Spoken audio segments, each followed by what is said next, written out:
What if the very thing you've been doing to attract a partner is one of the reasons you're still alone? Does it ever feel like dating is just one long, exhausting job interview where you're terrified they'll find out you're unqualified for love? I used to think that being chosen was the goal, until I was told I was a plaything and learned I was auditioning for a role I didn't want to play. I wanted him to see the real me, but more than that, I craved his attention. So I wore the shapely lavender V-neck and the thigh-hugging leggings. It worked, he noticed. A few hours later, he texted, "When you said no one was helping, I wanted to give you a hug." I saw that as a green light. I started mapping out our first real date, stuffing my replies with emojis to keep the vibe going. But when I shared what scared me, he turned the spotlight back onto himself. Later, when I asked him how he felt about me, his answer splashed like ice water. "I see you as a plaything." The spandex did exactly what it was designed to do. It got him to look, but not at the parts I wanted him to see. Because looking isn't the same as seeing. That disconnect is why I started the MyJourneyToLove.com blog. Hi, I'm Michelle Troutman. If you're ready to trade dating rules for real intimacy, hit subscribe, like this video, and join the journey. The desire to shield ourselves is normal. We want to avoid rejection, so we present a polished, best-of version of ourselves. But here's the hard truth. You can't truly know someone until you've seen their pleasures and their pains. To drop the mask, ask yourself, do I choose to be liked or do I choose to be known? Your willingness to follow through depends on your level of bravery. But most of us can't answer that honestly because we're stuck in a script we don't even realize we're running. We often present a polished, best-of version of ourselves to avoid rejection.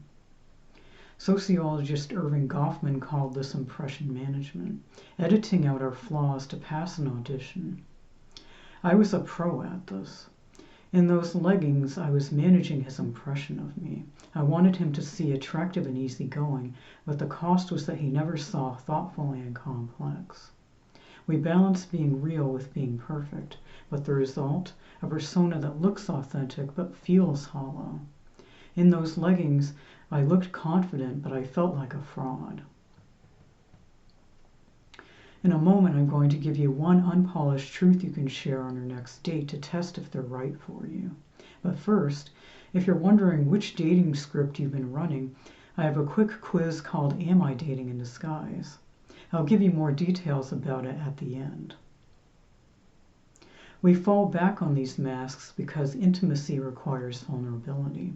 We fear our feelings or flaws will be used against us. Here's what I learned the hard way. The moment I dropped that mask and asked how he really felt about me, that's when I found out the truth. Honesty felt terrifying, but it was better than wasting more time on someone who saw me as a plaything. If you project a persona that doesn't fit, you aren't just misleading them, you're hiding yourself. Being understood requires the bravery to be honest before you feel safe. Intimacy requires vulnerability, but you don't need to dive headfirst into your deepest trauma. To drop the mask, you just have to ask, do I choose to be liked or do I choose to be known? On your next date, share one unpolished truth. It could be something as simple as, I'm a homebody who needs a lot of time alone to recharge, or I'm terrible at small talk and prefer deep conversations. Something real that isn't on your highlight reel. Then watch their reaction. Do they lean in or do they look for the exit? That reaction is the only data you need. The part I was auditioning for was plaything. The role worth playing was myself. The goal isn't to be chosen, it's to be known. Stop auditioning, start Truecasting, and let the wrong people leave. If this helped you, hit the like button so I know to make more content like this. And tell me in the comments. What's one unpolished truth about you that isn't on your highlight reel? I'll see you in the next video, where we'll cover the 4 signs you're auditioning not connecting. To find out which script you've been running, take the Am I Dating in Disguise quiz at MyJourneyToLove.com. It's based on the blog this video came from. While you're there, check out the blog, which features tips from experts like Sonia Panchishin, or Punchishin, I hope I pronounced that right, a therapist at Life Changes Therapy. The links to both are in the video description. Thank you so much for watching.